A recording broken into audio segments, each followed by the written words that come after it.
আন্তর্জাতিক অঙ্গনে আবারও উজ্জ্বল হলো বাংলাদেশের নাম। গাজীপুরের কালিয়াকৈরের দ্বিতীয় শ্রেণীর শিক্ষার্থী সামিনা নূর তাজ ইংরেজি ভাষার আন্তর্জাতিক প্রতিযোগিতায় হিপ্পো আন্তর্জাতিক ইংরেজি অলিম্পিয়াডে এশিয়া আঞ্চলিক পর্বে প্রথম স্থান অর্জন করেছে। এই কৃতিত্বের মাধ্যমে সে যোগ্যতা অর্জন করেছে ইতালিতে হতে যাওয়া বিশ্ব পর্বে অংশ নেয়ার। আমাদের উঠে দাঁড়াতে হবে। স্পিড সকল অন্যায়ের বিরুদ্ধে রুখে দাঁড়ানোর এনার্জি পার্টনার।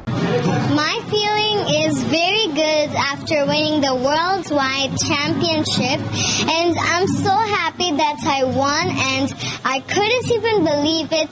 মাত্র দ্বিতীয় শ্রেণীর শিক্ষার্থীর মুখে এমন অনর্গল ইংরেজি ভাষায় কথা বলার দক্ষতা অবাক করে অনেককেই। তার সেই দক্ষতাই এনে দিয়েছে দেশের জন্য অনন্য এক অর্জন। গাজীপুরের কালিয়াকৈরের আফাজউদ্দিন মেমোরিয়াল স্কুল অ্যান্ড কলেজের দ্বিতীয় শ্রেণীর শিক্ষার্থী সামিনা গত ৩ জুলাই থাইল্যান্ডে অনুষ্ঠিত এশিয়া মহাদেশীয় অঞ্চলের ইংরেজি অলিম্পিয়াড প্রতিযোগিতায় সে প্রথম স্থান অধিকারের গৌরব অর্জন করে। ভবিষ্যতে নিজেকে মানব সেবায় নিয়োজিত করতে চায় সামিনা।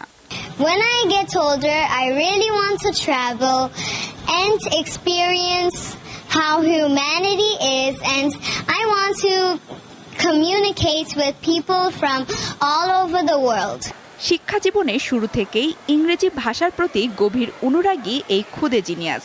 তার এই পথ চলায় মা বাবা ও শিক্ষকদের অবদান কম নয়। আমাদের এশিয়া মহাদেশেও প্রথম হয়েছে, ও এশিয়ার পক্ষ থেকে ইতালিতে এসে আমাদের এশিয়া মহাদেশের পক্ষ হয়ে লড়বে। আশা করি ইনশাআল্লাহ সেটা আল্লাহর রহমতে বিজয়ী হবে, এটা আমাদের প্রত্যাশা। মেয়েকে নিয়ে আমার কথা হলো যে ওকে আমি যতটুকু সাপোর্ট দেয়া সব দিক দিয়ে আমি দিব। তারপরে ওর ইচ্ছা, ও যেদিকে যেতে চায় আমি ওকে ওই দিকেই মুভ করাবো। গত ৭ জুলাই সামিনা নূর তাজকে সংবর্ধনা দেয় স্কুল কর্তৃপক্ষ। ও যতদিন লেখাপড়া করবে আমার এখানে, এটা তো আমি ওর ফ্রি অফ কস্ট।